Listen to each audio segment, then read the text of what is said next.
Dada, çöçek anlayma. Mon çöçek etipə. Boludu balam, boludu. Ben sana şu hazırlam Dilala çöçeklerini koyup beray ya.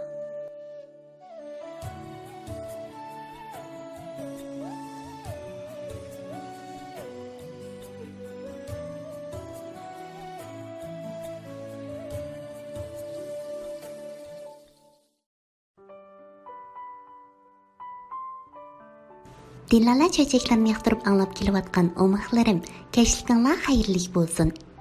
Bugun men sizlarga Adil Abdurahmon tog'a fanni hikoyalaridan Tishning dushmani degan hikoyani aytib beray.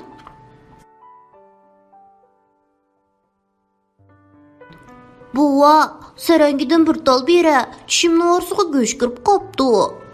Xalmurat qo'lidagi chaliq ochilgan ustixonni ustalga tashladi-da, sarangi tili bilan tishlarini aldirmay qo'llab o'ldirgan buvisining qo'liga esildi. Mana, bizning Xalmurat har kun tomoqdan keyin buvisini to'rab, sarangi tili bilan marjandek ushoq tishlarini to'xtamay qo'llaydi. Buvisining sarg'ayib shalanglab ketgan tishlariga qarab, Xalmuratning kelgisi keladi. Buva, tishlaring nimanda oqsan? Xalmurat tishini qo'liga so'radi. Kichik chig'imda mening tishlarim xuddi seninkiga o'xshaydi, bolam. Buvisi kulgach javob berdi. Buvang tishlarini qo'llaverib satlashtirayotgan. Deb gap qistirdi gazet o'qib o'ltirgan dadisi. Undaqda, qayrug'anda mening tishlarimmi buvamnikidan satlashib ketadi ekanda.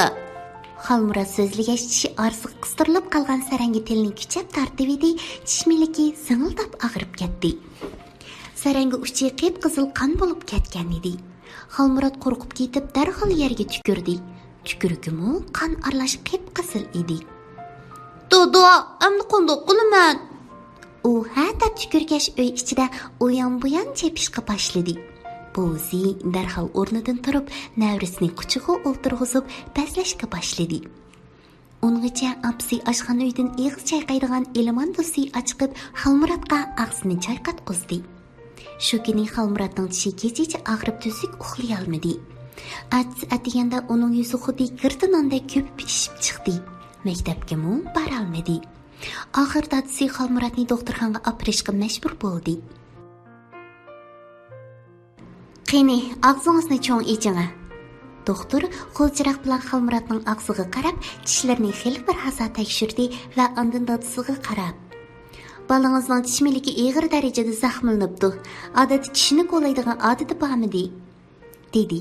Dadisi doktorga Xalmuratning buvisini do'rab, tishini qo'llaydigan qilqini birma-bir so'zlab berdi. "Bak nachar odatni yuqtiryapsiz." Doktor esib yozg'ach Xalmuratga lappida bir qarab qo'yib so'zlashga boshladi. Hozir nurg'un kichik do'stlar sarangi yog'ichi bilan tishni ko'chilganlikdan og'ir tish kasalligiga giribtor bo'lyotdi. Sarangi yog'ichi bilan tish qo'llash salomatlikka og'ir ziyon yetkazgan nachar odat. "Qandoq ziyon yetkazadi?" Xalmurat qo'rqimsirab so'radi.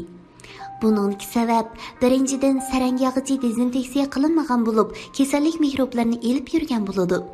Uning bilan tish qo'llaganda kasallik mikroblari yoki viruslar o'ng'ayli tish bo'shlig'iga kirib ketadi. Ikkinchidan, sarangi yog'ichi to'mbug'ashqa ushlamasdan tish qo'llaganda tish atrofi to'qilmalari zaxmlanib, yallig'lanish, tish miliki yigilash, tish bo'shab ketish qatorliq ahvollar kelib chiqadi. Texmi ig'ri shuki, sarangi yog'ichi bilan doim tish qo'llaganda rakni keltirib chiqaradi. Sarangi beshi kaliy format, kaliy xlorid, mangan tut oksidi, aynak talqini qatorliq ximiyalik moddalardan yasalgan. Sarangi yasash va qachilash jarayonida sarangi yog'ichi yuqori ximiyalik moddalarning bo'lg'ishiga uchraydi.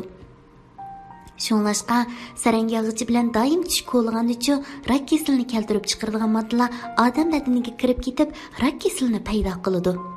Doktor gapini tugatib, "Qandaq? Endi tushungansan?" degandek savol nazar bilan Xalmuratga qaradi. Shundaq, bizning Xalmurat endi hammani tushundi. Tushunmagan bir odam uning buvisi edi. Xalmurat tezroq qaytib doktordan anglaganlarini buvisiga so'zlab berishi, uning saq qolgan to'rtalchini tezroq qutqizib qilishi kerak edi. Xalmurat ashlarni xiyoldan o'tkazdi-da, doktorga rahmat aytib, dadisi bilan dori ilish uchun sirtga qarab mangdi.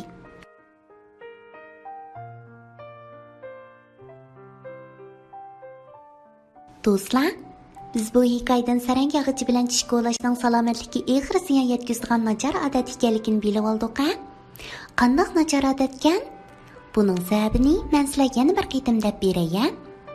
Birinchidan, sarang yog'ichi dezinfeksiya qilinmagan bo'lib, kasallik mikroblarini elib yurgan bo'ladi. Uning bilan tish kovlaganda kasallik mikroblari yoki viruslar o'ng'ayli tish bo'shlig'iga kirib ketadi.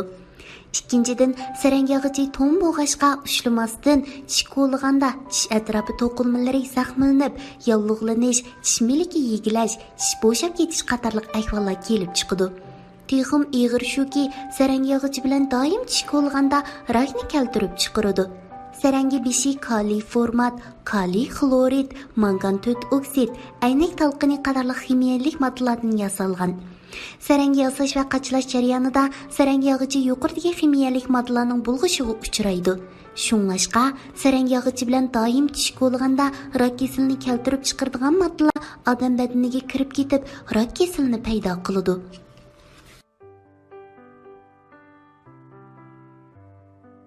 Biz o'rganib olgan bu bilimimizni sarang yog'ichi bilan tish kovlaydigan nachar odat bor do'stlarimizga so'zlab beraylikmi? Kech bo'lib ketibdi. Amniz bugun baldir uxlanglar. Atmish vaqtda Dilala Undidar salonida ko'rishaylik. Tatliq tushlar sizlarga ma'ruf bo'lsin.